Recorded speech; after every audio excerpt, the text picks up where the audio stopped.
बिस्मिल्लाहिर्रहमानिर्रहीम। अस्सलाम वालेकुम friends, welcome to another vlog of A Grade Solar. आज ए ग्रेड सोलर की टीम मौजूद है कराची के इलाके स्कीम 33 में, जो कि सफूरा गोट से आगे जमाली पुल की तरफ का इलाका है। सोसाइटी का नाम मेरे जहन से निकल गया है। यहाँ पे हमने 6 kilowatt Nitrox based solar project लगाया है, जिसके अंदर आप देख रहे हैं इस वक्त पैनल बॉक्स के साथ जो डीबी बनती है, इसमें कुछ चीज़ें आपको मिक्स अचार की तरह लग रही होंगी। उसका रीज़न ये कि ये प्रोजेक्ट पहले से हमारे क्लाइंट के पास था, लेकिन कुछ चीज़ें उनके पास पहले से मौजूद थी। ये मतलब यूँ समझें कि ये आधा छूटा हुआ प्रोजेक्ट था, जिसको हमने दोबारा से रीऑर्गेनाइज़ भी किया है और रीइंस्टॉल्ड भी किया है। तो वायरिंग का पैटर्न वही है जो हम अपने तमाम प्रोजेक्ट्स में कैरी ऑन करते हैं। इसमें डायनस की लिथियम बैटरी हमने ऐड की है। हमारे क्लाइंट का इनिशियल जो टारगेट था वो था ऑन ग्रिड का इन्वर्टर, लेकिन अब जो है वो हाइब्रिड इन्वर्टर की तरफ वो कन्वर्ट हो गए, क्योंकि इनकी सोसाइटी में लोड शेडिंग जो है वो शुरू हो चुकी है। तो हमने कोशिश की है कि थ्रू आउट जो हमारा एक एक्सीलेंस स्टाइल है उसको कैरी ऑन करें। तो अब हम आपको पैनल्स का व्यू दिखाते हैं कि पैनल्स जो हैं वो इनके प्री फैब्रिकेटेड है। ये स्ट्रक्चर पहले से बना हुआ था, इनके पास ज़्यादा हाइटेड है, इस वजह से हमने इसके अंदर जो है वो इसमें वॉकिंग ट्रे बनाने का इनको मशवरा दिया है। 4 पैनल मज़ीद हमने L2 पे ऐड किए हैं। तो आपको रिज़ल्ट दिखाते चलें। ये तकरीबन 3:16 पे हमने इसको एग्जीक्यूट कर लिया था। तो तकरीबन जो है वो 2.5 किलोवाट के अराउंड इन्हें सोलर पैनल से आ रहे हैं। इनके टोटल 12 सोलर पैनल्स हो चुके हैं। हाइमो 6 के लॉन्जी हाइमो 6 के पैनल्स जो हैं वो इनके यहाँ पे इंस्टॉल्ड हैं। और इस वक्त हमने जो पहले से इंस्टॉल्ड एक स्टिंग थी, उसी को जब हमने ऑपरेट करके चेक किया कि रिज़ल्ट क्या आ रहा था, तो वो रिज़ल्ट हमने आपको शो कर दिया है। ये हमारे प्रोजेक्ट का मास्टर लुक है कि फिनिशिंग के बाद हमारा प्रोजेक्ट किस तरह का लग रहा है। और इसमें AC और DC DB बॉक्स भी आपने देख लिए, दोनों अप डाउन हमने इसमें ऐड कर दिए। इनका मेन पैनल बॉक्स भी यहाँ पे दे दिया है। कोशिश किया है कि थ्रू आउट कोई भी चीज़ ऐसी विजिबल ना हो जो कि खूबसूरत ना लग रही हो। तो प्रोजेक्ट की ब्यूटिफिकेशन जो है वो मेरे लिए बहुत इंपॉर्टेंट है और इसी के हवाले से हम काम करते हैं। इसमें मोरा का हमने MCCB ब्रेकर अटैच किया है। कोशिश यही होती है कि टॉप ब्रांड्स यूज़ करें या ऐसे प्रोडक्ट्स यूज़ करें जो कि लॉन्ग लास्टिंग हो और उसमें क्लाइंट को किसी भी किस्म की कंप्लेन जो है वो फेस ना करनी पड़े।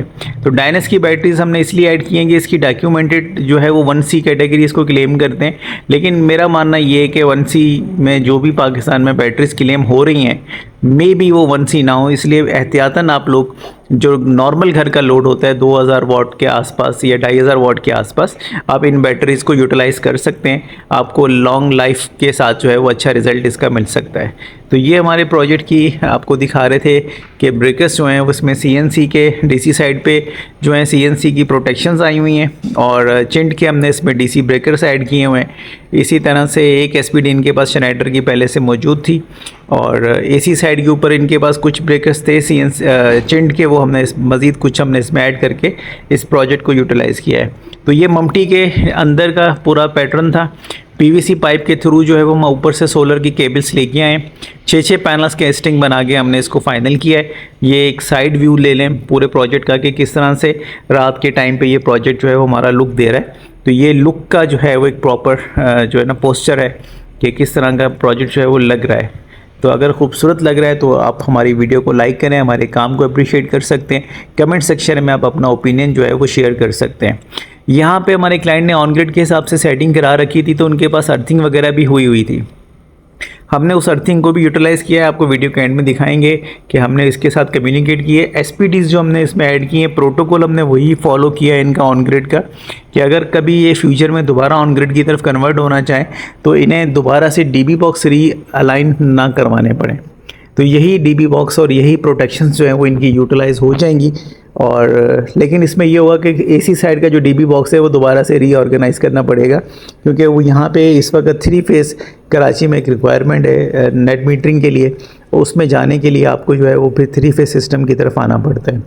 तो एक दफ़ा दोबारा आपको क्लोजिंग व्यू दिखा दें कि पैनल और इन्वर्टर्स लगे हुए किस तरह के लग रहे हैं। इस हवाले से अगर आप कुछ पूछना भी चाहते हैं तो कमेंट सेक्शन में ज़रूर पूछ सकते हैं। सो फ्रेंड्स, ये इनका मेन पैनल बॉक्स है जो कि रीऑर्गेनाइज़ किया जा चुका है।